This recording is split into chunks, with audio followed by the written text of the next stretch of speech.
Are you a hunter? Do you get pissed off when you miss the target and the sound of your own gun causes the whole herd to just fucking run away and all your hunting friends just laugh at you? Well, no more. Because coming soon, the Beamer, a hunting weapon that's so ahead of its time we can't even show it. But it will revolutionize the whole killing business. And for the first time, a weapon that doesn't use conventional ammo. Similar to a laser gun, it fires an invisible but deadly beam. It also sports a telescopic lens that's crammed with so much computer technology, it guarantees death from over a mile away. But the, excuse me. But the beauty of the Beamer is, it's silent, which means that you can slaughter all that you can see before you. However, if you want to hear the familiar sound of your old firearm, the Beamer's got that covered. With a built-in speaker, you can select from a very comprehensive menu the sound of any weapon you care to choose. Oh, and on those occasions where there are no animals around to kill, you can simply pass away the time on your cell phone and play Beamer Play, which offers you hours of fun. Simply choose from the menu what or who you want to kill. Let's say you chose President, for example, and bingo, they're all there. So order your Beamer now and put that smile back on your face. It's your Second Amendment right. Right?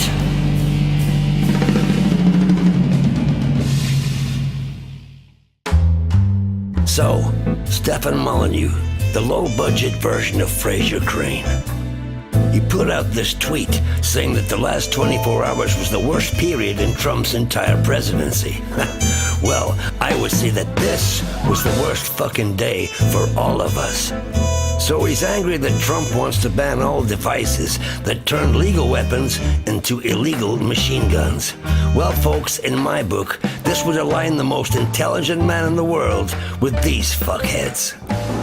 Got my buddy's gun again. You just can't hold this without smiling. You want a war with us? Bring it on. We're the ones with all the bullets and the guns. If somebody were to try to take this thing away from me, there'd be hell to pay. If you plan on confronting me someplace, this is going to be pretty close by. And even closer by is my little friend here called the Glock. One nation, under God. That's what we fought for. Why do you need an AR? The simple answer is because I want one. Is it really that hard?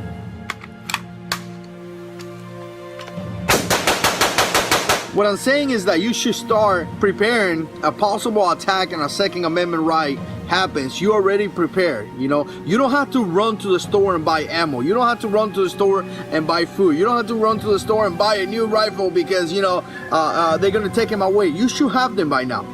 So again, guys, I appreciate you guys' support, and as always, God is in control. There's crazy people out there. Oh, and what would he say about their kids getting real guns as Christmas presents? Peaceful parenting? Tell me something, Steph. If there was such a weapon as the Beamer, would you support it being banned? Or do you think it should be protected by the Second Amendment? You know, the amendment that can never be amended. As a matter of fact, I challenge you to answer me via your show. And just to remind you, this is a weapon that has the capability to kill thousands in absolute silence. No, I won't hold my breath on that one. Because you do realize that all weapons end up in the hands of the bad guys, right? Good morning, son. Welcome to Joe's Killing Machine store now. How can I help you today? I want one of those new killing machines everyone's talking about. Well, son, we got lots of new killing machines, right from handguns away up to ballistic missiles. Ballistic missiles, ain't that dangerous? Not if they're in the hands of responsible people. There it is, up there, the Beamer. I don't think you'll have enough money to buy that one, son. It's mighty expensive. But I don't need no money. What in God's name are you talking about? I got this. Now hold on now.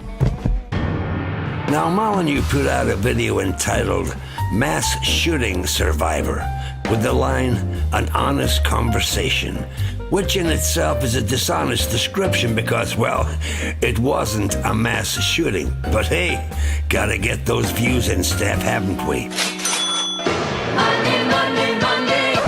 What happened? I was actually walking 2 or 3 feet away from a guy that had just shot 3 people up the street and was headed downtown to do the same. I heard sirens coming up, and they got there quite a bit quicker than I had anticipated, and they had a gunfight and killed the guy. That's my experience with random shooters. So this caller has just told the whole story in exactly 22 seconds. And it turns out that some guy killed 3 people, which of course is not a mass shooting, basically just another day in the good old USA. But this gives Molyneux a problem. I mean, he's got to stretch this out, hasn't he? So despite the fact that the guy just told him how many people were killed, he has to ask him again. Wow, and how many people had he shot before you ran into him or passed him? No, he didn't run into him, he just passed him. 3. And he was going to just keep going, right? Yeah, he was just going to keep going, which would give your phony title, mass shooting, some fucking credibility. But the caller has to remind you of why he couldn't keep going. But they killed him, so, who knows? Houston, we have a problem. They never got to ask him what he was planning. Yeah, who knows? And you can see Molyneux trying to figure out how to elongate this story. So he goes into right mode, something he does a lot whilst trying to think of what to say next. Right. Well, of course, in that situation, there's no reason to not believe the worst, right? Yeah, there's no reason not to believe the worst, which would once again not make your opening banner look like a fucking audience grabber. Yeah, exactly. And what does he do? He simply jumps on the Florida mass shooting story, and he cold-heartedly blames the left for exploiting the people affected by this tragedy, and more or less calling them a bunch of crybabies. Certainly the left has no problem using sentimentality and emotionality. I'm sorry, guys. After the Florida shooting, they're trotting out all of these kids to talk about guns and... No, these kids were not trotted out, as you say. They came out themselves because they'd fucking had enough. And it's almost like, well, you can't say no to these kids because these kids were involved in the shooting. Now, if you want to come back with data, fine. I don't even have to use data. I just have to ask you if you actually know what the hell you're talking about, and you don't. Well, Steph, if you want to know what folks are fucking talking about, here you are, complete with data.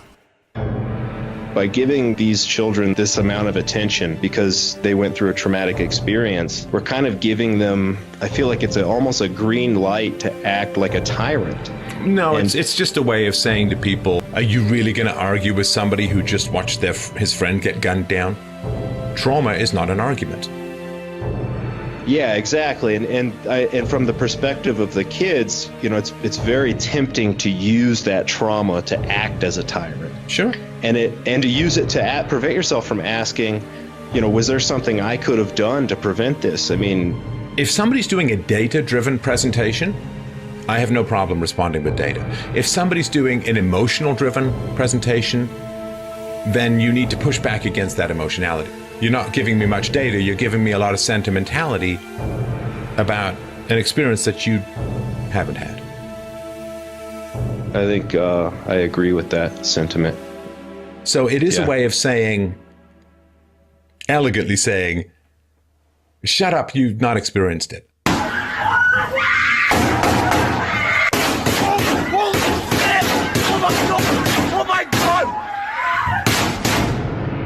Now, someone put out this image up on the net. A reminder that due to gun violence, 7,000 kids have been killed since the Sandy Hook massacre. Molyneux replied to this on Twitter. Look at what he said. Cool trick. More or less saying, well, we just have to accept these mass killings because if we change our gun laws, we end up with communism. But I have to say, he does sometimes get sad when kids get murdered.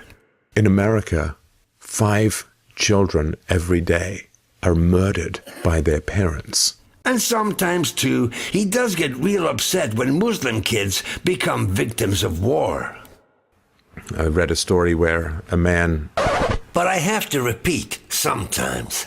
I gotta tell you, but I actually care a little bit more about my own children than the children of foreigners.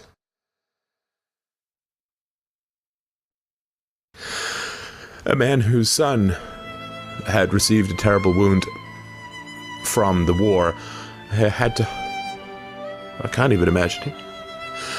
He had to hold his son while his son's leg was amputated with no anesthetic. Ah, that was great, Mr. Molyneux. You got the part. See you on set first thing Monday morning.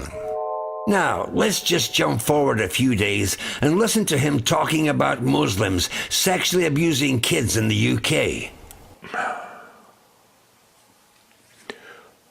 What satanic social theory do you have that requires the rape, mutilation, and torture of little girls? These poor, brutalized British children, these girls, sacrificed on the altar of leftist power lust. We cannot see their faces. Well, we can see their faces, Steph.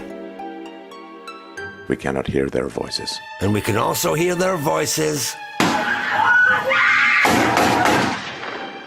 Because the war must continue.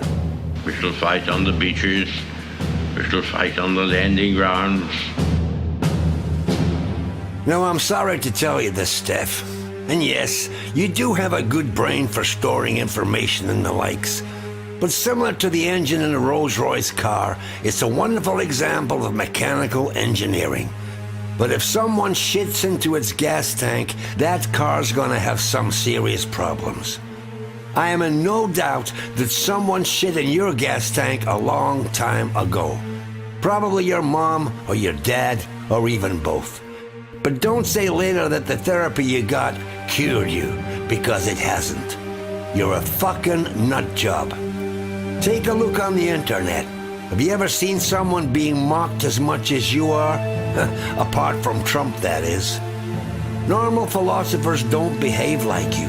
They don't get dressed up in stupid costumes and act like some fucking third-rate entertainer. And I cannot imagine Socrates hanging out with people like Alex Jones and that other prick, what's his name? Gavin McInnes. And maybe it's sad to watch a woman in New York let her ovaries dry up to become a colostomy bag for someone else's cum. Wow, what class people. So why don't you speak to your wife about getting help? She must have some good contacts. And on a final note, all these kids who received real guns from Santa Claus, let's hope that they all turn out to be decent human beings. Let's hope that their parents never get divorced and that this little boy's father doesn't prematurely die from a heart attack, leaving his son to be raised by a single mom, which according to you really screws up their mind when they're older. Wait a moment, weren't you brought up by a single mom? Oh, whatever. Where was I? Oh yeah, we don't want these kids to go on to be the next generation of mass shooters, do we? Do it soon, Steph. Get help. And maybe then you can come back and start doing something fucking worthwhile, like making the world a safer place for your daughter. I don't know why. Is it because this is so close to Christmas? Now all these Christmas presents are going to remain unopened? I don't know. When are you going to school again? Never. Never. Never. Trauma is not an argument. Those who still can't comprehend because they refuse to, I'll tell you where it went. Right into the ground, 6 feet deep.